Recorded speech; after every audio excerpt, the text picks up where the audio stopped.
Salutare tuturor și salutare astăzi. o să reacționăm la History împreună cu Raulică. Da.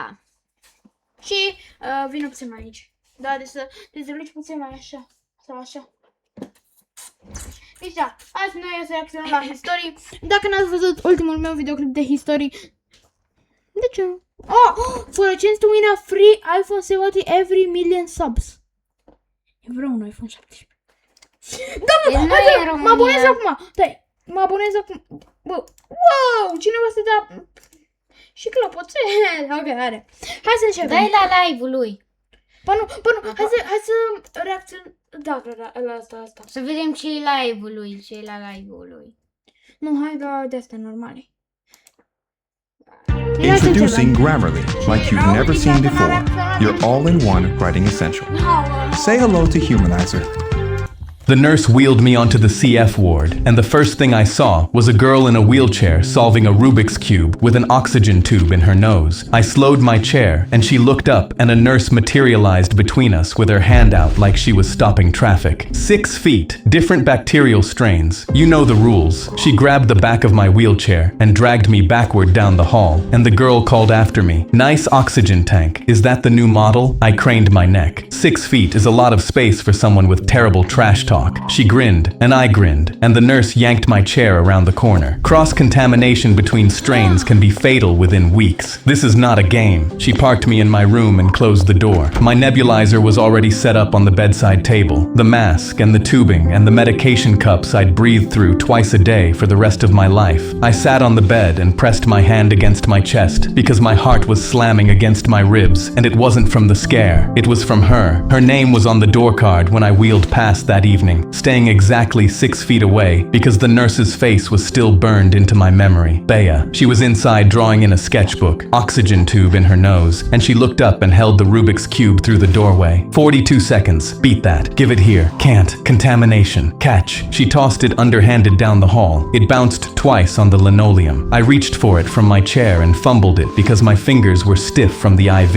It rolled under my wheel, and I had to lean sideways to grab it, which pulled my oxygen tube tight against my ear, and the nurse at the station stood up so fast her coffee spilled. 6 feet! You cannot share objects without sterilization. She grabbed the cube and carried it away. Bea looked at me from her doorway and mouthed, "Party foul." I laughed so hard I coughed, and the cough was worth it because her smile made the fluorescent lights look like actual sunlight. We figured out the mop handle the next day. Bea stole it from the janitor's closet and used it to slide notes across the 6-foot gap. I wrote back and slid them to her on the return trip. Within a week, we had walkie-talkies on the windowsill, and we worked out a schedule around our nebulizer treatments because we both spent 40 minutes twice a day breathing medicated mist through a mask, while a machine hummed on the bedside table. Meals happened in the hallway with a strip of tape measured to exactly 6 feet between our chairs. Bea put the tape down herself. If I have to follow a stupid rule, I'm going to measure it exactly because 6 feet and 1 inch is basically touching. She drew my portrait from across the hallway and slid it to me on the mop handle. It was so accurate and so unflattering that I taped it to my door out of spite. She laughed from 6 feet away. The laugh turned into a cough. A nurse appeared. "Are you all right?" I laughed. People laugh. It's a thing humans do. She raced me in wheelchairs down the east corridor, and I was winning until my lungs seized at the halfway point, and I had to stop and cough into my elbow while she blew past me by a full chair length. "Faster, Grandpa!" I was winning until my lungs betrayed me. Sounds like a you problem. She stole my Jell-O by bribing the orderly, and when I complained, she held up the empty cup from 6 feet away like a trophy. "If you wanted Jell-O, you should have been faster." My hands ached every time I looked at her, this pulling ache in my fingers that made me grip my wheel rims just to give them something to hold. One afternoon, she leaned forward, reaching for a salt packet, and crossed the tape by 6 inches. A nurse appeared from nowhere, grabbed the back of Bea's chair, and yanked her backward so hard the wheelchair tipped. "Do you understand what just happened?" The nurse was shaking. 6 inches. 6 inches. is. If his bacteria enters your lungs or yours enters his, there is no antibiotic, there is no treatment. You will decline and you will die, and it will take about 3 weeks, and I will watch it happen the way I watched it happen to 2 patients on this ward last year. The hallway went dead silent. Bea's hands were white on her armrests. I sat on my side of the tape and stared at the 6-foot gap, and my heart was hammering because 6 inches almost killed us, and the tape on the floor looked different now. Not a joke with a yardstick, but a line drawn between breathing and not breathing. That night, I clicked the walkie-talkie from my bed. "You okay?" Static. Then Bea's voice, softer than I'd ever heard it. "I want to watch a movie with you. We can watch the same one at the same time." "That's not the same thing." "When we get out of here," I said, "I'm taking you to the worst movie I can find, and we're going to make fun of it the entire time. Deal. And you're making the popcorn. I'm in a wheelchair, and I'm on oxygen. We'll be the worst movie date in history. I'm holding you to that. You can't hold me to anything. You can't even hold me." The joke landed wrong, and the walkie-talkie went quiet for a few seconds. "Sorry. Don't be. It's true. It won't always be true." I gripped the walkie-talkie until the plastic creaked. Her laugh came through the walkie-talkie speaker in a burst of static, and I held the button down so she could hear me breathing, because that was the closest I could get to sleeping next to someone. We met Declan the next week, another CF patient, older, further along. He sat with us at hallway meals, 6 feet from each of us, 3 patients in a line like the saddest picnic in the world. Declan watched us slide notes on the mop handle and race wheelchairs and trash talk across the tape, and his expression was half warmth and half something that hurt to look at. One night he pulled a folded drawing from his pocket, yellowed and soft from years of being carried. 2 people holding hands. "She drew this, the girl I loved on this ward." He looked at the drawing. "She was everything. She had this laugh that made the nurses smile even when they were mad at us. Where is she now?" Declan looked at the floor. "She didn't make it, and I never held her hand. Not once." He looked at me. "Don't end up like me, kid. Don't spend the rest of your life holding a drawing instead of the actual hand." My mom visited Saturday morning and saw me waving at Bea down the hall. Her face tightened. "Different bacteria means cross-infection. It's not a suggestion. It's a death sentence." She gripped my arm hard enough to leave marks. After she left, a no cross-ward contact sign appeared on Bea's door. Bea ripped it off and threw it down the hallway. A nurse picked it up and taped it back. Bea ripped it again. The nurse taped it. Bea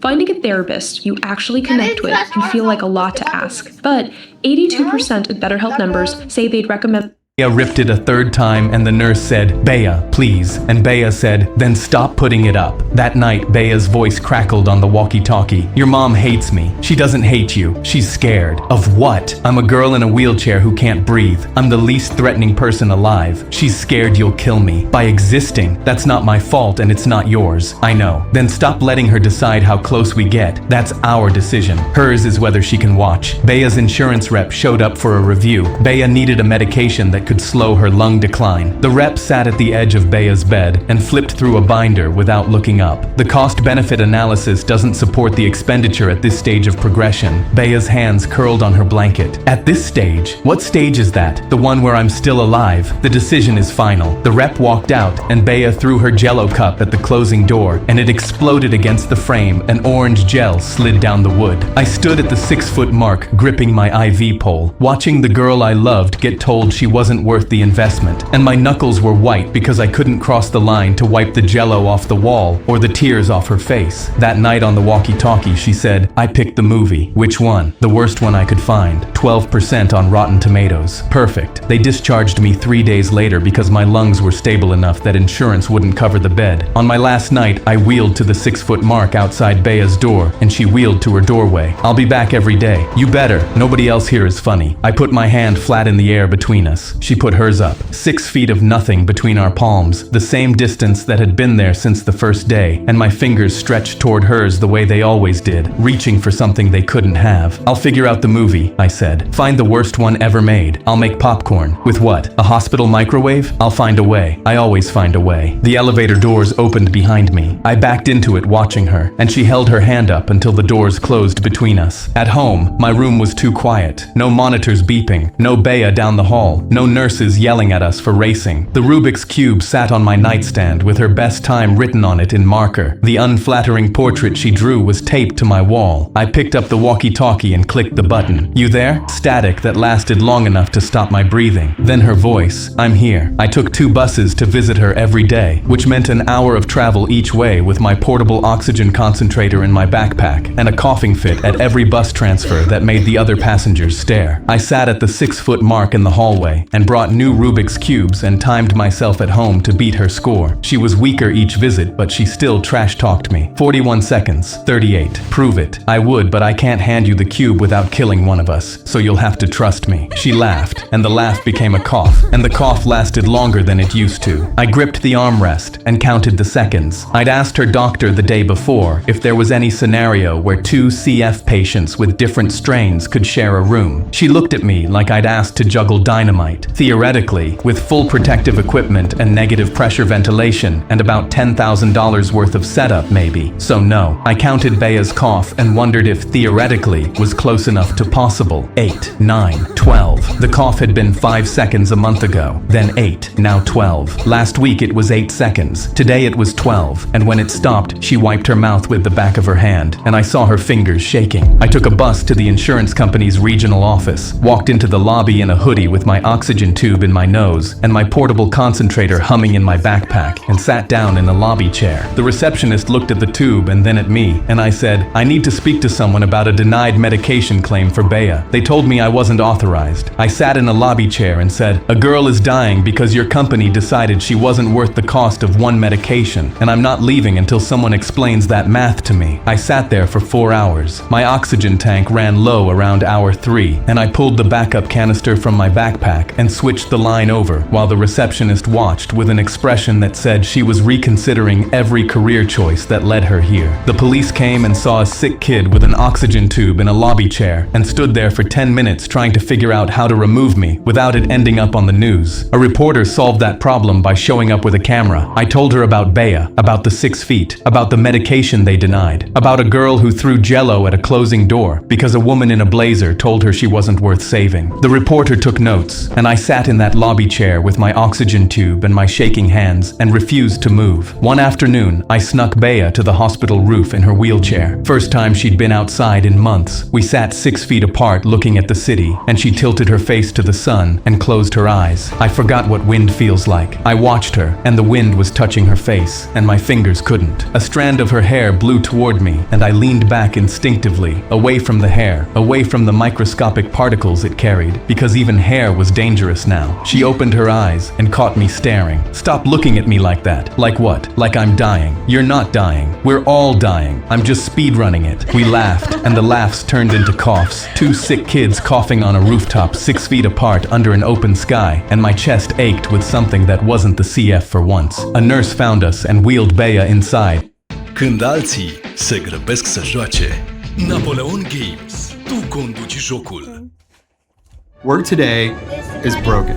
Every day, people juggle so many different tools just to get Yelling about temperature regulation. Bea shouted over her shoulder, 41 seconds! I shouted back, 39! The nurse said, "What are you talking about?" Neither of us answered. On the bus home, I looked up the movie she'd picked. It was genuinely terrible. 2 stars. I bought 2 tickets for the showing next month because buying them made it real. And real was the only thing I had to offer her besides a walkie-talkie and a mop handle. Declan died on a Tuesday. His room was empty, the bed stripped, the name card gone. Bea and I sat in the hallway 6 feet apart staring at his doorway. He told me the worst part wasn't dying, she said. It was that he never held her hand. I reached my hand toward her across the gap, palm up, fingers open. She reached hers toward mine, 8 inches between our fingertips. We held our hands there. I could feel the warmth of her skin radiating across 8 inches of air, close enough to see the lines on her palm, close enough to count her fingers, and the gap between our hands was the smallest it had ever been. My fingers trembled. Hers trembled. A nurse walked past, and we pulled our hands back, and my hand dropped to my lap. A nurse brought me Declan's things the next day, because I was the closest thing he had to family on the ward, and the drawing was on top, folded and soft. I carried it in my pocket from that day forward. That night, I pulled up the movie tickets on my phone and stared at the date. 3 weeks away. Declan never held his girl's hand. I was holding 2 tickets for a girl I couldn't sit next to, and I pressed my thumb against the screen like I could hold the date in in place. That night, I held Declan's drawing in one hand and the Rubik's Cube in the other, and lay in bed staring at the ceiling because Declan followed every rule and died holding paper instead of skin. Bea's health dropped fast. She was mid-sentence one afternoon, mocking my solve time, and she stopped talking and her face changed and she started coughing and couldn't stop. The monitors spiked, alarms screamed, doctors rushed past me into her room, and I stood at the 6-foot tape gripping my IV pole with both hands, watching them work on her through the doorway, and I couldn't cross. My feet were planted on the tape and my whole body was shaking, and the sounds coming from her room were the worst sounds I'd ever heard, and I couldn't take one step forward without risking both our lives. She stabilized, but she was too weak for the hallway after that. The movie ticket sat on my phone 2 weeks away, and she couldn't sit up without help. The walkie-talkie sat silent for 2 days because she didn't have the breath to press the button. On the third day, a drawing slid under her door. I knelt and picked it up, and my hands shook because she'd drawn the two of us in a park watching a sunset, eating popcorn from the same bag, my arm around her shoulders. No tubes, no chairs, no gap. Both healthy, both touching. I taped it to the wall above my bed at home. My mom saw it and sat on the edge of my bed and held it gently. She's talented. She's the best artist I've ever met. Please don't cross the line. I don't know if I can promise that. She held the drawing in both hands and her chin trembled, and she put it down gently on the bed and walked out of the room without saying anything else. 3 in the morning. The walkie-talkie crackled on my nightstand, and Bea's voice came through thin and scared. Something's wrong. I was out of bed with shoes on and out the front door before the static cleared. The bus took 20 minutes. I sat in the back with my oxygen tube, hands shaking, and called the hospital. We can't discuss patient information. Just tell me she's alive. The silence on the other end made my vision go white. I got off 3 stops early and ran, which is a word that doesn't mean the same thing when your lung capacity is 30% of normal. My oxygen tube bounced against my face. The portable concentrator slammed against my back with every stride. Within 2 blocks, my vision was tunneling. The taste of blood sat in the back of my throat, and my legs were moving on something that wasn't oxygen because my lungs had stopped providing it. I ran because Bea was 4 blocks away, and the walkie-talkie silence was louder than the roaring in my ears. The hospital entrance was locked at 3 a.m. I pulled the doors. Locked. I ran around the building to the emergency entrance and shoved through behind an EMT wheeling a stretcher. A security guard yelled, "Hey!" and I was already in the stairwell. First flight, 2 at a time, shoes echoing off concrete. Second flight, 1 step at a time because my lungs were burning and the taste of copper filled my mouth. Third floor landing, a coughing fit dropped me to my knees. I hacked so hard my oxygen tube popped loose and dangled against my chest, and for 10 seconds I knelt on the concrete landing, coughing without oxygen, and the edges of my vision went gray. I jammed the tube back in and sucked air, and my hands were shaking so badly I couldn't grip the railing on the first try. I gripped it on the second try and pulled myself up and kept climbing. 4th floor, the door was locked from the other side. I slammed my shoulder into it once, then twice, and the third hit broke the latch, and I burst through and sprinted down the CF ward. Bea's monitors were screaming. The code team was running in. I reached her door. The 6-foot tape was on the floor, the same tape I'd stared at for weeks, sat beside, measured my life against. I ripped it off the floor with one hand. A nurse in the doorway held up her palm. "You can't! The bacteria!" I shoved past her. Bea was on the bed with doctors working and monitors shrieking, and I walked to the bed and took her hand. A nurse grabbed my arm. I pulled free. I put my forehead against Bea's. Her skin was hot and damp. I could feel her breath on my face. The bacteria were real. The danger was real. I didn't move. She opened her eyes, glassy and scared, and she saw me, and the fear left her face. "You crossed the line. There is no line." My voice cracked on the last word, and she squeezed my hand and coughed against my face, and I held on. My mom appeared in the doorway minutes later, coat over pajamas, called by the hospital. She saw me. No mask, no gloves, skin against skin. She took 1 step into the room, then another, and each step cost her something because every instinct in her body was screaming to pull her son away from the bacteria that might kill him. She walked to the bed and looked at our hands together, her jaw clenched and her eyes wet and her hands balled at her sides. She put her hand on my shoulder. She didn't pull me away. Her fingers gripped the fabric of my shirt, and I could feel her shaking, her whole body vibrating with the effort of standing in this room and not dragging her son out of it. Bea looked at her from the bed. "I'm sorry." My mom closed her eyes and her voice broke into pieces. "Don't be." 3 hands in one room, no distance. The monitors beeped and the oxygen hissed, and my mom stood behind me with her hand on my shoulder while I held the hand of the girl she'd been trying to protect me from, and nobody moved. The doctors stabilized her. Barely. I sat beside beside her bed holding her hand, and her fingers were thin and warm between mine, and I could feel her pulse against my thumb. I counted her breaths, in, out, in, out. Each one was a fight her lungs were losing in slow motion, and each one was a gift because it meant she was still here, and my hand was in hers, and the 6 feet was gone. A nurse walked in the next morning holding her phone. "You're on the news." She turned the screen toward me. 2 CF patients in love, separated by 6 feet, united by one choice. I scrolled with one hand because the other was holding Bea's. The insurance company was named in every article. The comments were brutal. 3 days later, a new rep called the hospital, and I was sitting beside Bea's bed when her nurse came in with a new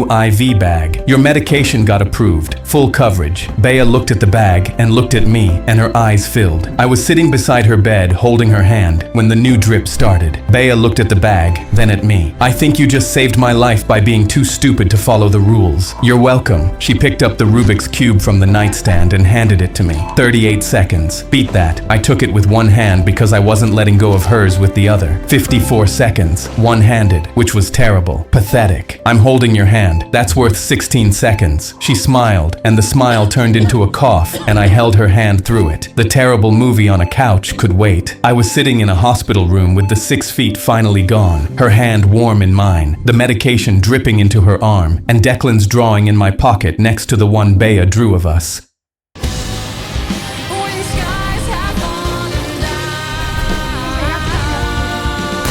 Absolut cinema. Deci, A fost absolut dacă cinema. dau de cele mai populare, he tapped back. Hai să vedem.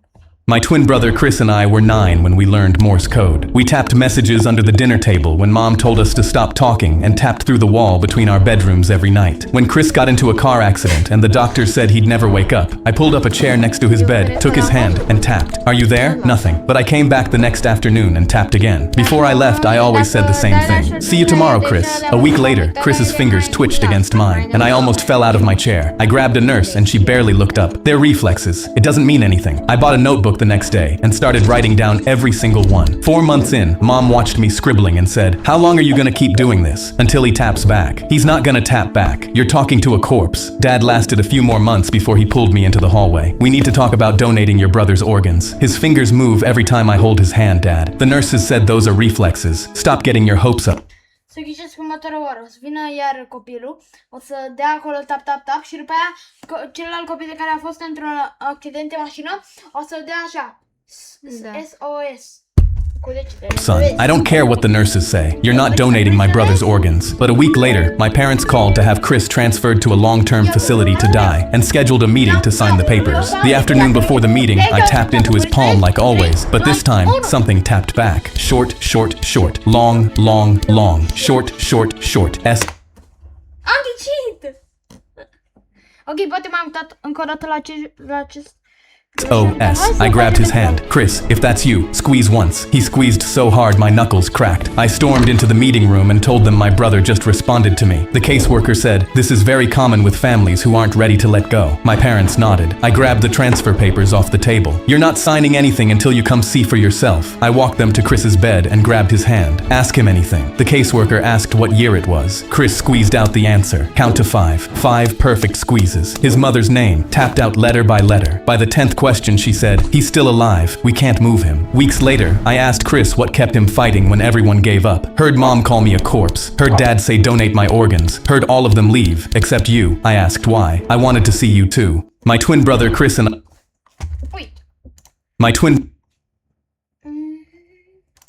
The second my mom pulled up to my school, I saw she was mad. And as soon as I opened the car door, she held up my report card. "Are you kidding me? Not a single A on here." I tried to tell her I was sorry. I tried my best. She threw it at me. "Maybe if you didn't stay up all night tapping that dumb secret code on your brother's wall, you'd actually be able to focus." I felt my heart beating. I pulled out my phone to text my brother. "Mom's really mad. I think she might," but she grabbed it from my hand. Always on this stupid phone too. I could see her face turning red. But when I looked forward, "Mom, watch out." She saw the car too and screamed. It smashed right into us. Glass was everywhere and I hit my head. I didn't know where I was. I tried to open my eyes, but nothing was moving. Then I heard someone, "Listen, kid, he's never gonna wake up." "No, please, he has to." It was my brother. I tried moving my hands, screaming. Nothing worked. But then someone tapped my hand. I instantly recognized it. "Chris, are you there?" I squeezed my hand as hard as I could, but it didn't move. But he stood up. "See you tomorrow, Chris." I felt a tear roll down my cheek. Someone else came in. "We should just pull the plug. I'm not paying for a vegetable. We'll get more money from donating anyways." It was my mom.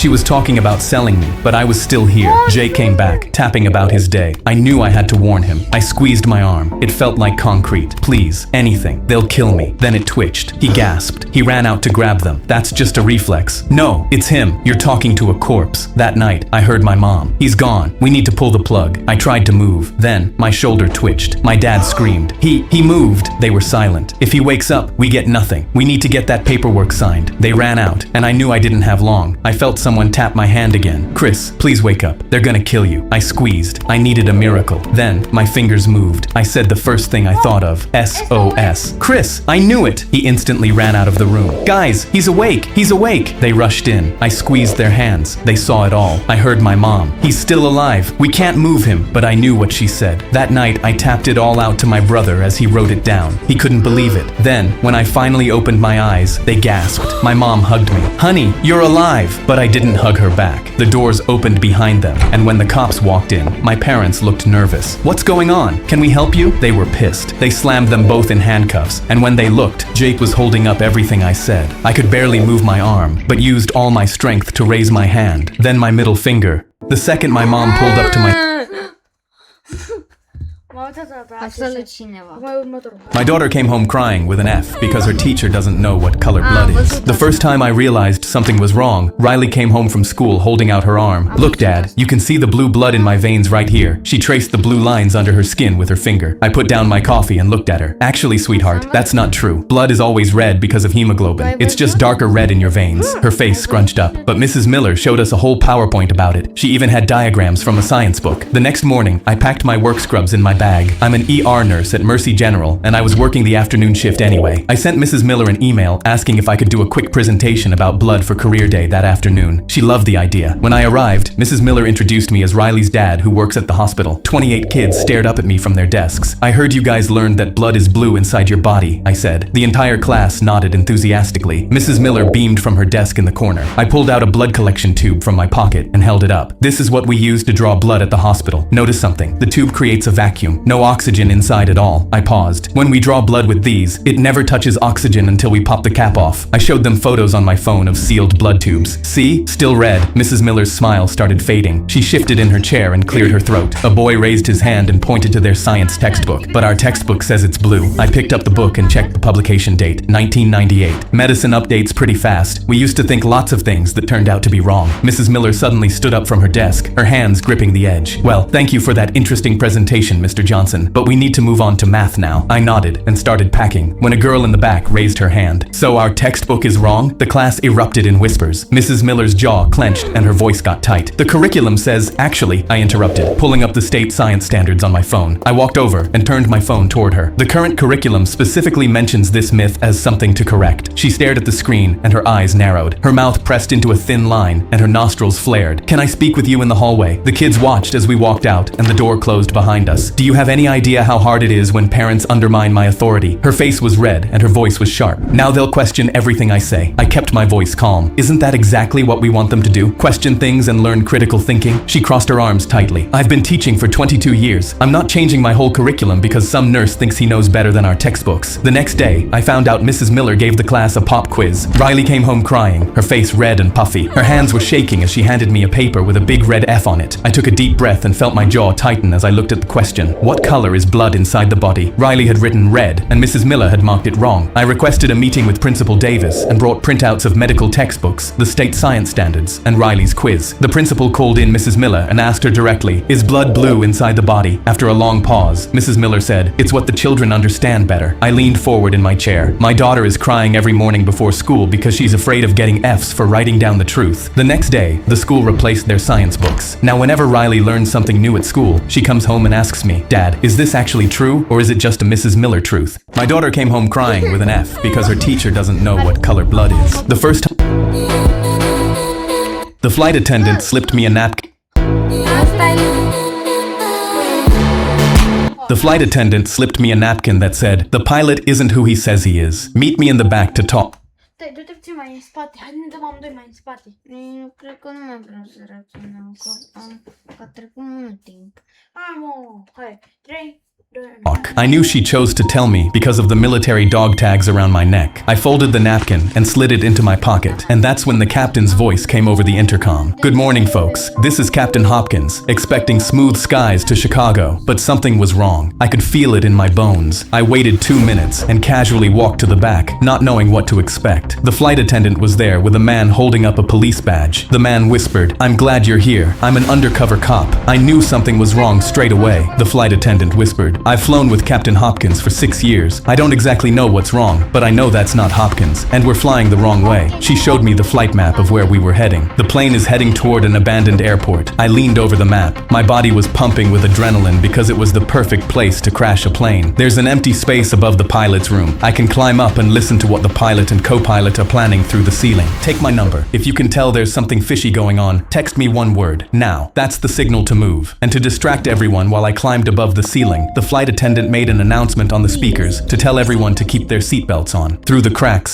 I could hear 2 men in the pilot's room talking. 15 years ago today, our brother died because of Captain Hopkins. Now we get to crash his plane with him tied up on it while we impersonate him. I texted the undercover cop. Now, the cart slammed into the pilot's room door, and the cop kicked it open. I dropped through the ceiling and tackled the fake pilot out of his seat. The cop pinned the co-pilot to the floor. The flight attendant grabbed the radio. "Mayday! Our pilot is gone. We need help landing right now." She looked at me. "Find Hopkins, the actual pilot. He has to be on this plane somewhere." I sprinted to the back of the plane, checking every door. I yanked open the closet next to the bathrooms, and Captain Hopkins was inside with his hands tied and tape across his mouth. I ripped the tape off. "Get me to the controls." He ran to the front and dropped into the pilot's chair. He grabbed the wheel. "Tower, this is the real Captain Hopkins. I'm landing this plane." When we finally landed, the cops dragged the brothers off in handcuffs. The flight attendant came up to me in the aisle. I pulled the napkin out of my pocket and held it up. "You saved 200 lives with this." She smiled and took it back. The flight attendant slipped me. Okay. Every time we heard a knock on the front door, my dad would yell, "Stealth mode," and we had 30 seconds to kill every light in the house. My brother and I would race through the rooms, flipping switches, yanking cords, shutting off the TV mid-show, while some guy outside banged on the front door yelling, "I know you're in there, buddy." Dad timed us. Once everything was dark, no talking, no moving, no looking out the windows. We'd sit there until Dad did his owl hoot, which meant all clear. Sometimes 5 minutes, sometimes almost an hour. Afterwards, he'd high-five us and go, "Real ninjas couldn't do better." He told us stealth mode was top secret. Never tell your teachers, your friends, nobody. Other people wouldn't understand. For years, I believed him. When I was 8, I asked Dad why we had to hide so much. He said some annoying guy kept bothering our family, and stealth mode was how we dealt with him. I felt proud we had a secret skill that could outsmart bad guys. By the time I was 10, I heard the voice outside yell something about a bet and $20. I tugged Dad's sleeve and whispered, "Is the bad guy trying to steal our money?" Dad shushed me so hard I flinched. Am văzut acest YouTube și eu de la YouTube de care cineva reacționa la historii. Parcă asta era doar tatăl a pierdut la... Nu, ăla de la ușă era tatălui pierdut, că ăsta cred că i-a dat, i-a răpit pe ăștia doi, cred. Că am auzit că... Nu așa. Ăla de la ușă era Nu era copilul ăsta. Nu era, ci că zicea că parcă era așa că... Cum se numește? Că ăla de la ușă, tatăl lor, adică ăsta tatăl, tot se prefăcea că era un băiat om, de care nu e bun în suflet, dar chiar era un prieten de al tatălui când era la școală, de care el, apoi, tatăl acestor doi copii a pierdut la un de care primești, la un turnament, de care primești 20 de lei. Și de asta ei încearcă să se comporte așa, ca să se prefacă că este chiar un de la rău. When I was 12, I broke the window rule. peeked through the blinds and saw a completely normal guy in a polo shirt standing on the porch rubbing his forehead. He didn't look like a criminal. He looked like someone's tired uncle. At 13, I told Dad I was just going to open the door and tell the guy to leave us alone. The color left his face. You absolutely cannot do that. That was the first time stealth mode didn't feel like a game. By 15 or 16, it barely happened anymore. But when it did, Dad would peek through the blinds looking guilty. Mom just shook her head from the couch and muttered something under her breath. I was 17 and home alone when I heard it. I know you're in there. It's been 12 years, man. I opened the front door. The guy nearly fell backwards. Normal looking dude, middle-aged, holding a crumpled piece of paper. Oh, hi. Is your dad home? I'm his old college roommate. He held up the paper. Your old man bet me 20 bucks Michael Jordan wouldn't win his 6th ring. That was 1998. I've been knocking on this door ever since. He handed me the IOU, both their signatures, right there at the bottom. I left it on the kitchen table. Mom saw it first and laughed so hard she had to hold the counter. Dad picked it up, read it, put it back down, and the first thing out of his mouth was, so now he knows someone's home. Then he turned off the kitchen light and got under the table. We were never in danger. My dad just lost a bet because of the greatest of all time. Every time we heard a knock on the front door, my dad... Please let me join your fleet, Captain. Hold up.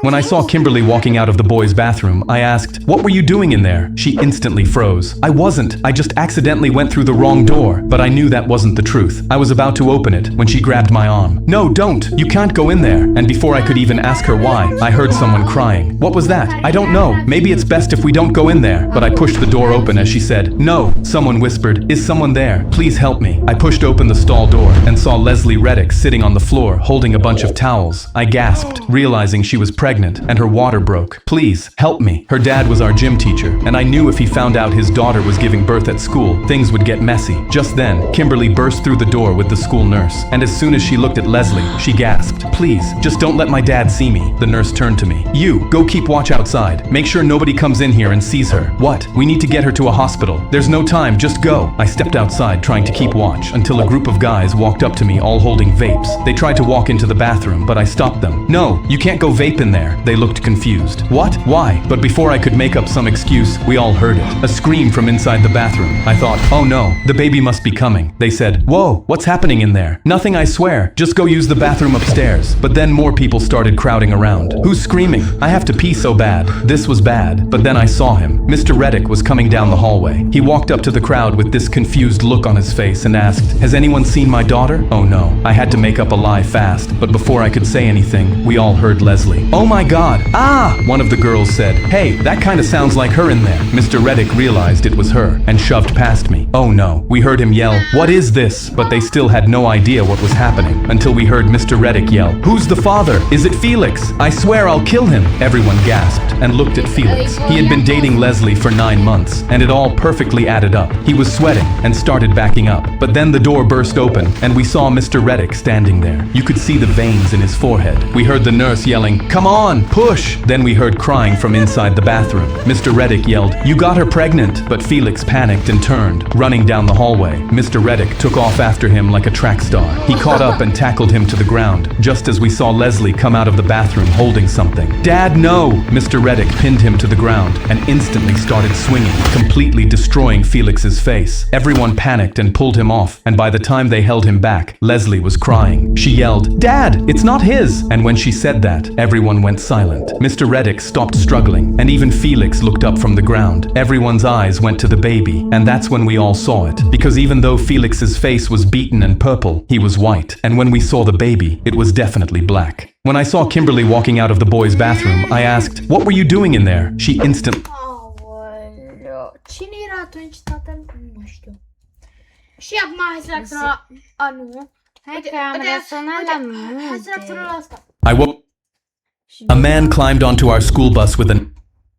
I became my school's hero for 1 minute before everyone watched what happened next. I don't play around when it comes to Halloween, so during our school's Halloween dance, I dressed up in real firefighter gear from my dad's closet. Real jacket, real boots, real helmet. I strutted around the gym like I owned the place, until the fog machine popped like a toaster and the fire alarm went off. Everyone cheered thinking it was part of the show until I smelled burnt plastic. Teachers started waving their arms, telling everyone to stay calm, but I noticed the orange extension cord powering the machine didn't stop at the wall. It ran out the the side doors and down the hallway toward the science wing. Then someone near the door yelled, "Smoke in the hallway," and teachers started shouting for everyone to evacuate. Real sirens started wailing outside and fire trucks pulled up. The crowd poured into the parking lot while firefighters rushed through the main doors. That's when one of them spotted me standing near the entrance in full gear. "You, with us!" he shouted. "We're clearing the east wing." I opened my mouth to say I'm just a student, but he shoved a flashlight into my hand and pushed me forward. The hallway was dark and filled with smoke. We followed the orange cord past the lockers until it disappeared under Mrs. Carter's classroom door.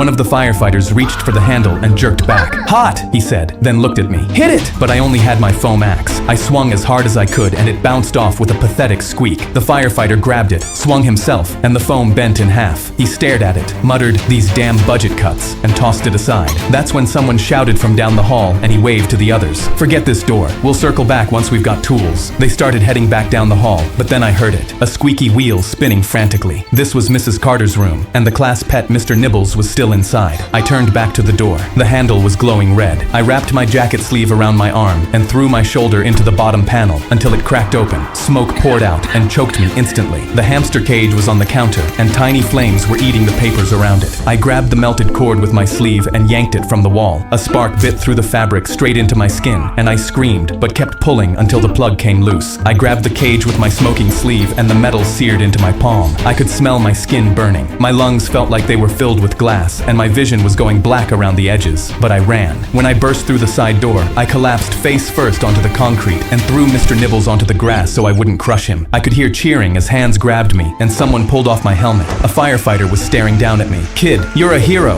That's when I heard the scream. I turned my head and watched a hawk swoop down, grab Mr. Nibbles in its talons, and fly away. I became my... Clasic. Și acum e timpul, acum e timpul să...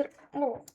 Hai să vedem. A teenager tortured my dog for fun, then threatened to do it again. My dog had gone missing for a few hours, and when I finally found him, he was standing outside another house in my neighborhood. He was covered in bruises, his eye was swollen shut, and blood was still dripping down his side. The teenager walked out and didn't apologize. He just told me to keep my dog on a leash, or he'd do it again. I rushed him to the vet, but he was too far gone. I had to put him down just to spare him the suffering. That dog was the only memory I had left of my late wife, Helen, so I called in a few favors and found out everything about this kid, his school, his job, his girlfriend. He was enrolled at a Catholic private school, and when I told them what he did, they expelled him within the week. His girlfriend was vegan and an animal lover, so convincing her to break up with him was easy. I sprinkled in a few lies, and she destroyed his car for revenge. Then my friends and I posed as customers at his job and filed complaints until his manager fired him on the spot. His life was gone within days, and as he was walking home after getting fired, I ran him over with my truck. A teenager tortured my dog for fun, then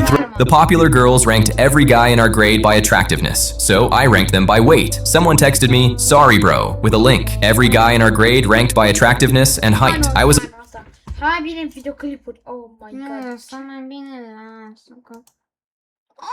Am făcut prea mult.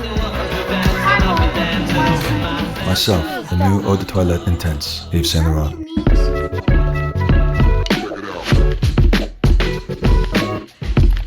I just wanted to change my clothes after PE and get to science class without any troubles. Then, as I was sitting on the bench, one shoe off, one shoe on, I heard Chester Marshall's voice carry across the empty room. "Heard you said something about me in third period. Beach." I hadn't. I never said anything about anyone.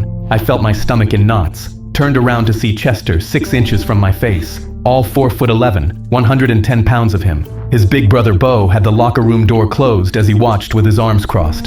Bo's twin brother Cody leaned against the lockers, looking bored. Both of them were 6'8", 300 pounds.